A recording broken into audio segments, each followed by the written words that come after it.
Տեղակ եք, որ Փաշինյանի հակառուսական քաղաքականության պատճառով Ռուսաստան սկսել է չընդունել մեր գյուղատնտեսական ապրանքը։ Ու ինչ ելք եք տեսնում իրավիճակից։ Ամեն ինչ փոխադարձ է։ Եթե մենք գնում ենք դեպի արևմուտք, բնական է, որ նա պիտի նման վերաբերմունք ցուցաբերեր։ Ելք ես գտնում եմ, որ պիտի նախկին նորմալ հարաբերությունները վերականգնել։ Դարել ենք խաղաքարտ բոլորի ձեռքին։ Խելք հավաքեն ժողովուրդը։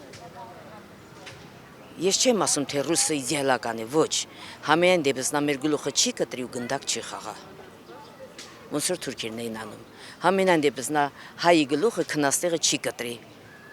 Ու իր կտրողին էլ հերուս հռչակի։ Տերեմ եք, որ Ռուսաստանին հետ առևտուրը ավելի պիտի զարգանա։ Ինչ ասեմ, իրանց քաղաքականությունն է, ինչքան իրանց է վնաս, նույնքան էլ մեզ։ Ջան, չգիտեմ, ես գաղափար չունեմ դες բաներից։ Գիտեք, որ կա հին ռուսական ասացվածք «Каков привет, таков и ответ»։ Ուզում եք Նիկոլի նման դրսևորումը 8 տարի սիրահոժար ընդունվել Ռուսաստանի կողմից։ Այս 8 տարվա իշխանությունը ամեն ինչ արել է, հələ էլի փառք Ռուսաստանին եւ նրա ղեկավարությանը, որ շատ ավելի վատ չի անում, ընդ որում նա հայ ժողովրդին ընդունում է որպես իր բարեկամի, ներկայիս իշխանությանն է ընդունում որպես թշնամու, ընդ որում այս 8 տարիների ընթացքում Ռուսաստանը շատ բաներ է արել անգամ այս իշխանության համար, բայց եթե այս իշխանությունը ներողություն եմ խնդրում, թքած ունենա եւ Ռուսաստանի վրա եւ առհասարակ մեր 100-ամյա եւ մի քանի 100-ամյա ռազմավարական գործընկերների վրա եւ ամեն կերպ ընդ որում ինքը պարտադրված է, ինքը իր նախկինում տված խոստումներն է կատարում։ Դե գիտե դա մասնագիտարական հարց է։ Մասնագետները ավելի ճիշտ կկրային, որտեղ ես ընդեղել եմ տեսնում, ստեղել եմ տեսնում, տարբերությունը մեծ է։ Այնտեղ ավելի էժանական թե ստեղ։ Տեղակ եմ։ Եվ մի տեսակ ապարանք չի, շատ։ Իմ արդեն խմիչքն ուզում դադարեցնի, միրգը, բանջարեղենը, դե մեր տնտեսությունը հիմնակ շատ է կախված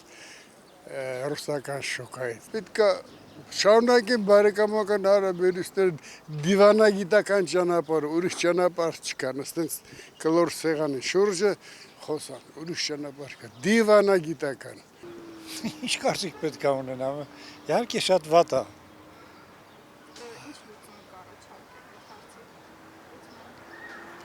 Բայց Ռուսաստանը, ասենք, բան ունի էլի, это ԵԱՏՄ-ի անդամ է, չէ՞ Հայաստանը։ Ես ինչքան գիտեմ, ունի պայմանագիր Հայաստանը, Ռուսաստանի եւ մնացած անդամների հետ ԵԱՏՄ-ի, որ իրանք ոնց առևտուր անեն մեկը մյուսի հետ, էկոնոմիկաները ոնց փորձեն զարգացնել։ Հիմա ես կասկածում եմ, որ Ռուսաստանը ունի այդ իրավունքը, որ հիմա կիրառում է ինքը։ Ուղղակի ինքը, ասենք, իր ուժն է ցույց տալիս էլի դրանով։ Ոչ մի կարծիք, իր գործն է, իր իրավունքն է։ Մենք շատ ենք ապրել առանց որևէ բանի, առանց գազի, առանց ջրի, առանց լույսի, էլի կապրենք, թե։ Դա դի կախված է մեր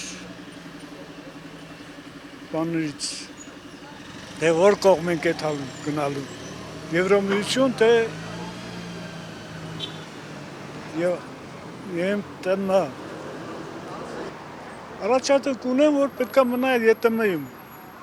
Այս բանը չեմ անում, արդեն արգելքներ են ինչ-որ գործում, բայց որ հստակ դրա նախանշանները կա, որ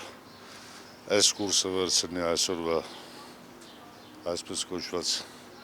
պատասխանատուները անպայման կլինի դա։ Եվ չգիտեմ ինչքանով խելացի կլինեն եղանալ իրանցից։ Զելենսկին բերել է ստնդը բան։ Հսա պարադը հարաման եմ բան սենց ինչ-որ։ Կողմնորոշվեք ամսի 7-ին։